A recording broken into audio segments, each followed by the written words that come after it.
শাশুড়ি মা আরিয়ানের কাছে এসে বলল, শোন বাবা, আমার তোর বউয়ের বিরুদ্ধে অভিযোগ আছে।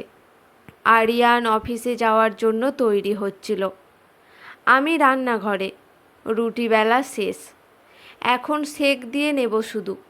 চুলাটা ধরাবো মাত্র এমন সময় আরিয়ানের ডাক, তনু, টাইটা বেঁধে দিয়ে যাও না, দেরি হচ্ছে। রুটিগুলো রেখে তাড়াতাড়ি আরিয়ানের কাছে গেলাম। সে টাই হাতে নিয়ে দাঁড়িয়ে আছে। সামনে মাকে দেখে ইতস্তত করছি দেখে বলল, আর দেরি হয়ে যাচ্ছে তো, তাড়াতাড়ি করো। 7-5 না ভেবে আরিয়ানের টাইয়ে হাত দিলাম। কি যেন বলছিলে আম্মু? কি অভিযোগ? আম্মু সরে পড়েছিলেন চোরের মতো। আরিয়ানের কথা শুনে থমকে দাঁড়ালেন। কোথায় যাচ্ছেন সেটা আমি জানি, তাই ভেবেই হেসে ফেললাম। আম্মু বললেন, এই হাসছিস কেন? সাথে সাথে আমি মুখ বন্ধ করে ফেললাম, কিন্তু হাসি বন্ধ হলো না। আরিয়ান তাড়া দিতেই বললেন, দেখ, এ সংসারটা কার বলতো? তোমার। তাহলে কাজগুলো কার করা উচিত? তনুর। বলেই হাসল। আম্মু অভিমানের সুরে বললেন, তুইও তনুর দলে নাম লেখালি? একটা কাজ আমায় করতে দেয় না, পানিটাও নিয়ে খেতে দেয় না। পারলে সবই করে দিত, যেন আমি ছোট্ট বাচ্চা। এভাবে চললে দিন দিন মোটা হব, আর মেয়েটা আরও শুকনো কাঠি হবে। আরিয়ান কিছু না বলে হাসল। অন্য ঘর থেকে বাবার ডাক এলো, কই গো, 1 কাপ চা দিও তো, শরীরটা ম্যাজ ম্যাজ করছে। আম্মু এই সুযোগের জন্য তককে তককে ছিলেন। ব্যাস, দৌড় দিলেন রান্নাঘরে, পাছে আমরা আটকাই। যাওয়ার আগে বললেন, যাই তোর আব্বুকে চাটা দিয়ে আসি। আমরা একে অপরের দিকে তাকিয়ে হাসতে থাকি। আমি আম্মুকে কোনো কাজই করতে দেই না, যতটা পারি নিজে করে নিই। এই নিয়ে প্রত্যেক দিন অভিযোগ করেন আম্মু।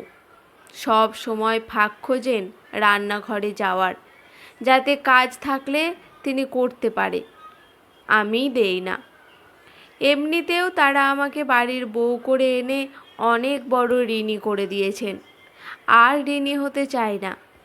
আরিয়ানকে সব গুছিয়ে রান্নাঘরে এসে দেখি আম্মু চায়ের বাহানায় অর্ধেক রুটি সেকে ফেলেছেন।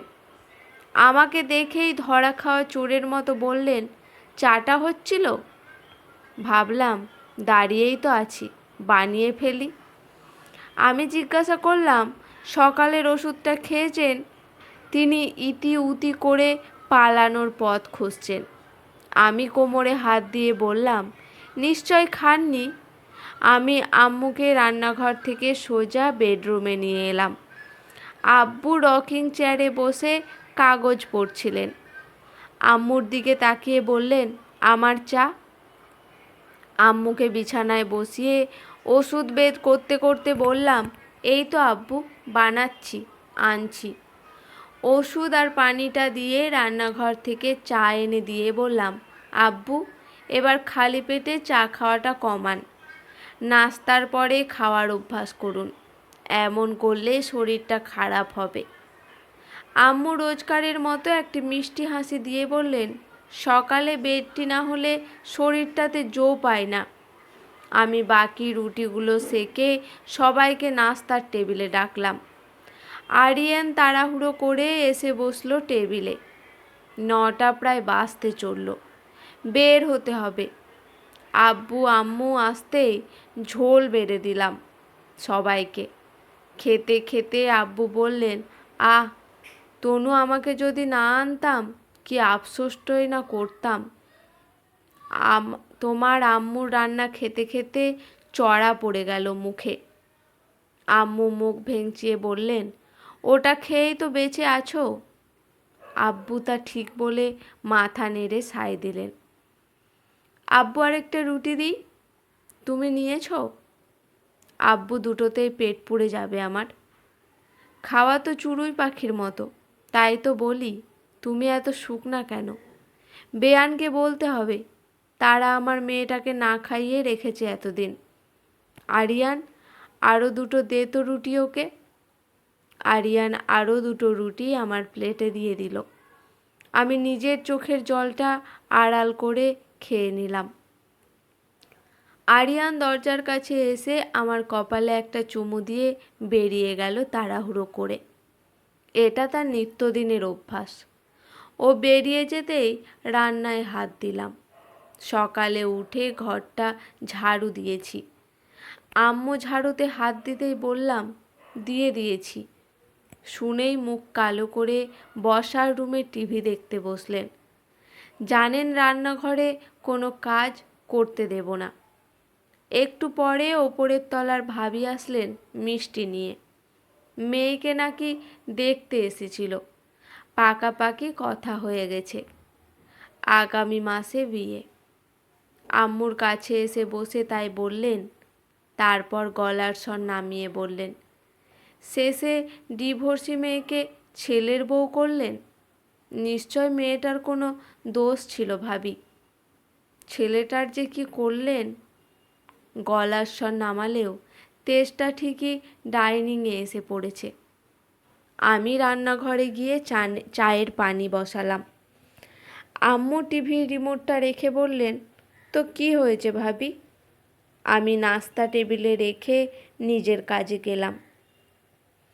আম্মু চায়ের কাপটা তার হাতে দিতেই বললেন, খোঁজ খবর নিয়েছিলেন ভালো করে কেন ডিভোর্স হলো? আম্মু হেসে বললেন, কেন নেব না? ভালোই হয়েছে ডিভোর্স হয়েছে, না হলে তো আমার সংসারে ওকে পেতাম না, আমার মেয়েকে পেতাম না। মহিলা সুবিধা করতে না পেরে কোনো মতে চাটা খেয়েই দেখলাম চলে গেলেন। বিকালে আম্মুর কাছে বসলাম তেল লাগিয়ে দিতে। আম্মু বললেন, আমার ছেলে ভাগ্য করে তোকে পেয়েছে, না হলে আমার সংসারটা অন্ধকার হয়ে যেত। আমি মাথায় তেল ঘষে দিতে দিতে বললাম, বরং আমি না হলে আরও উজ্জ্বল হতো। আম্মু সামনে টেনে এনে বললেন, একটা চাটকানা দেব, বেশি বোঝো না। যাও চাল তার আচারটা আনো, খাবো দুজন মিলে। আমি এনে দিয়ে আম্মুর পায়ের কাছে মেঝেতে বসলাম। ওখানে বসলি কেন? আমি তার কোলে মাথা রেখে বললাম, আমার মতো একজনকে কি করে ছেলের জন্য পছন্দ করলেন?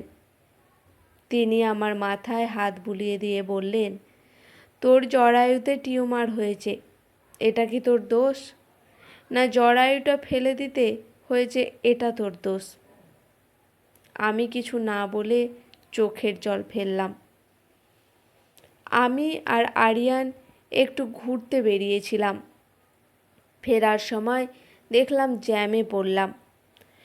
ব্যাস, ঘন্টার পর ঘন্টা জ্যামে না থাকলে বাংলাদেশে আছি এটা ভাবা যায় না। আমি বাইরে আকাশের দিকে তাকিয়ে আছি। মেঘ ধরেছে অল্প অল্প। আধা খোলা জানালার কাছে দিয়ে ঢোকা হালকা ঠান্ডা বাতাস বৃষ্টি আমার জানান দিচ্ছে। এমন সময় কোথায় থেকে একটা হাত জানালার কাছে পড়ল। পুরো জানালা খুলে উঁকি মারতে দেখি পিচ্চি একটা বাচ্চা মেয়ে হাতে গোলাপ নিয়ে দাঁড়িয়ে আছে। বলল, ফুল নিবে? আমি তাকালাম। কোথা থেকে বছর 7-এর এক বাচ্চা এসে খপ করে ছোট্ট বাচ্চা মেয়েটার হাত ধরে বলল, তোরে না কইছি আমার সাথে থাকবি? মেয়েটা চলেই যাচ্ছিল বাচ্চাটাকে নিয়ে। আমি থামিয়ে বললাম, কে হয় ও তোমার? বড় মেয়েটা কিছুক্ষণ চেয়ে থেকে বলল, বইন হয়, ভারী মিষ্টি দেখতে। তোমার আম্মু আব্বু কোথায়? আব্বা অনেক আগে ছাইরা গেছে, আম্মাটাও কদিন আগে উপড়ে চইলা গেছে। খাও কি করে? ফুল বেচ্চা। আমি আরিয়ানের দিকে তাকালাম। সে যেন আমার কথা বুঝল, আমাকে অনুমতি দিল ইশারায়। আমি ওর দিকে ফিরে বললাম, আমার বাসায় কাজ করবে, বোন সহ থাকবে। মেয়েটা কতক্ষণ ভেবে রাজি হলো। ওদের গাড়িতে তুলে নিয়ে বাসায় ফিরলাম। দরজা খুলতেই আম্মু জিজ্ঞেস করলেন, এরা কে? আমি হেসে বললাম, তোমার দুই নাতনি। আজকের গল্পটি এখানেই সমাপ্ত। গল্পটি কেমন লাগলো অবশ্যই কমেন্ট করে জানাবেন। গল্পটি শুনে ভালো লেগে থাকলে চ্যানেলটি সাবস্ক্রাইব করে লাইক করে আমার পাশে থাকবেন। ধন্যবাদ।